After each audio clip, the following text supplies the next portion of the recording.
Alright, so today I am going to do a tutorial about modeling. This is just an old limb, but you can see this is my typical modeling style. This has to be the most frequently asked question that I get. I get probably seriously at least 3 messages a week from newer artists a lot, but other artists too, just wanting to know how I get my modeling to look the way that it looks.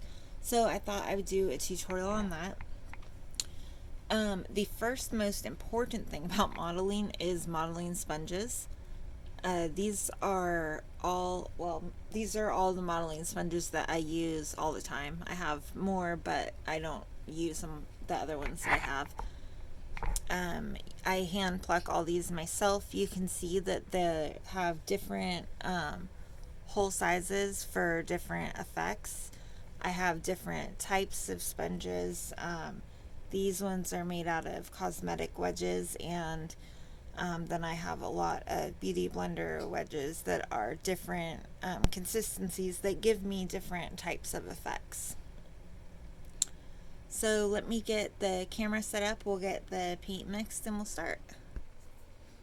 Okay, so I model in many colors, many model layers. But I'm going to start today with eyelid purple. Most of you probably see my painting style. I really love modeling. I really love pronounced modeling. I do almost all light Caucasian babies, and it is a real challenge to get a light colored baby to get a lot of depth in their skin. So I achieve that by doing almost all modeling layers for my skin. Sometimes I'll do a couple washes at the end if I need to, but 99% of my painting is all done with brush or modeling sponges. The thinner that I am using today is Clean Strip Odorless Mineral Spirits. I do have Gamsol, I do have Mona Lisa, but I actually really prefer the Clean Strip. It is fantastic for modeling. Mona Lisa and Gamsol are both oilier. I find Gamsol to be the oiliest, which is great for some effects, but for modeling, I want my pattern to be visible. I want it to flash off right away. I don't want any running or any issues with that. And I've been painting for a long time. I paint really quickly. I don't need the extra work time personally. So Mona Lisa might work better for someone that does, that may be a little bit slower starting out, that may need some extra work time. But if you don't need the work time, I really recommend the Clean Strip Odorless Mineral Spirits.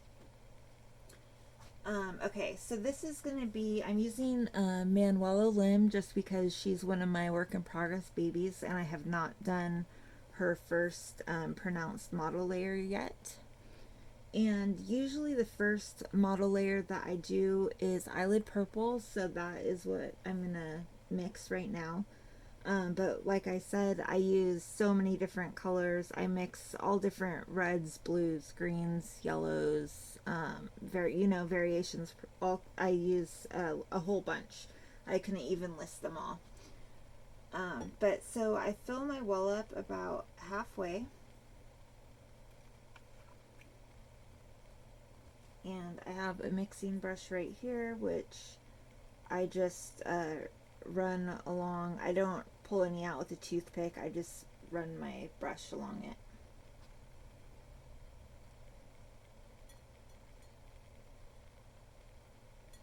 That mix, check my color.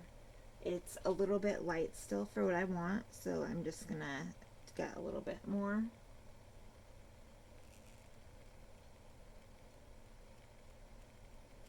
And that looks perfect for what I'm looking for. It might be a little bit dark, but we'll see that in a minute.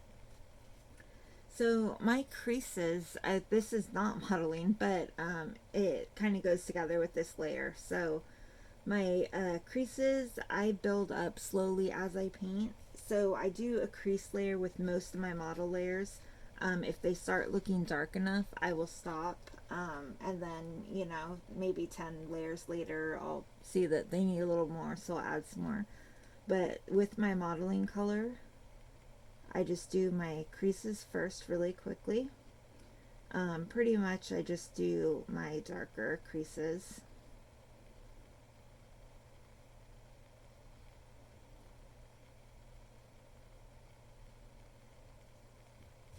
And I have a dry brush, and I just go ahead and get rid of the excess there.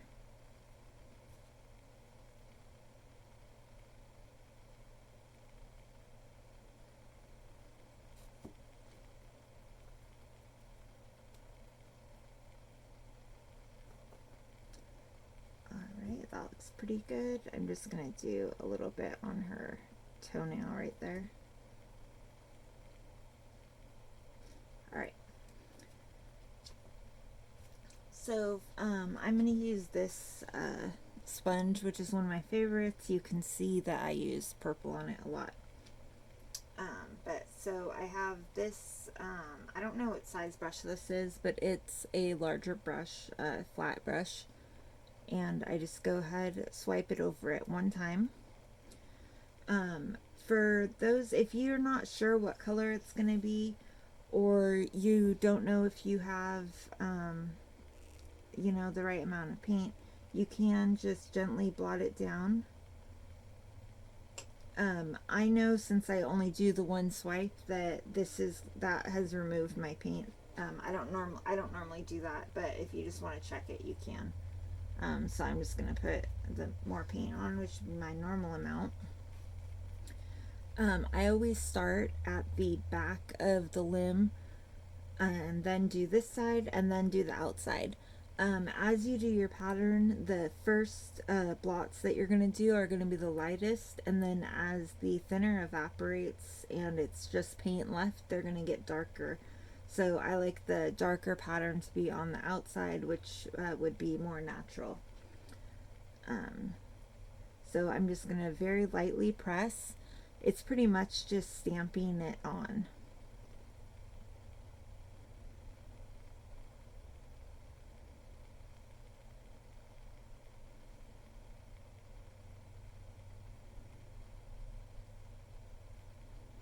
And there's areas like this, I don't know if you can really see on the crease. You know, when you stamp it flat, it's not going to show there. So I'll just take the edge and just, you know, really gently just do a little bit of color there, so that it doesn't look like I have a straight line over where my creases would be. And then, so this side and the back is done. Before my paint starts getting too dark for this side, I'm going to do the feet. I do the top of the feet.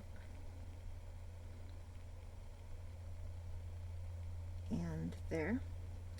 And then I will go ahead and do the front here.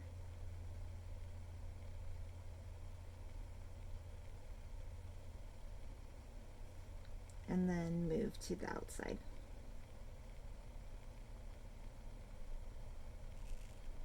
Again, just pressing really lightly, just enough to leave a pattern. There are a couple of issues that you can have if it's running at all. If it's, you know, if it's obvious that you have enough paint but it's not leaving a defined pattern, more than likely one of two things is going on.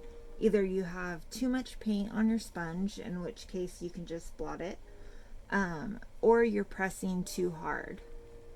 I don't want to really do it on this baby because I'm actually painting her.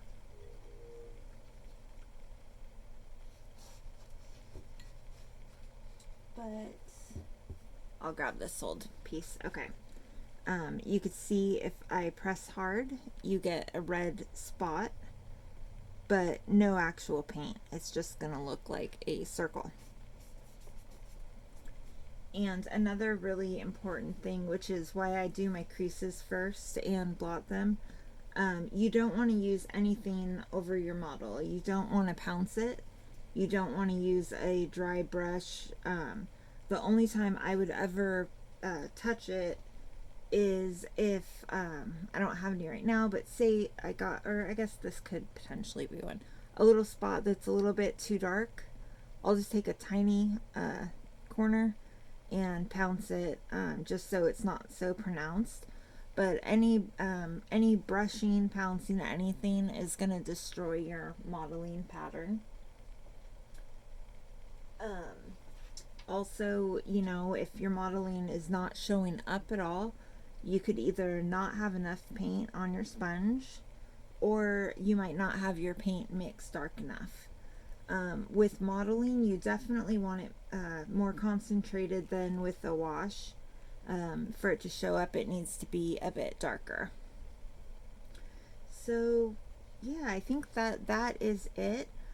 I would really love to know if there's anything specific that you guys want me to do tutorials on. If you could please share that with me. I've been really trying to come up with ideas on things to do tutorials on, but I'm not sure what everyone's interested in. I really want to do a start to finish series. But I will be completely honest. My painting room, I don't have the best setup. I don't have a full-size tripod, and the lighting where my desk is and everything, it is not a good setup for me to comfortably paint well. And you know, with the camera angle and everything, so that I can actually see and do it properly with you guys to be able to see. So that is something that I want to work on, and I'm trying to kind of figure out and see if I can rearrange things and get that started.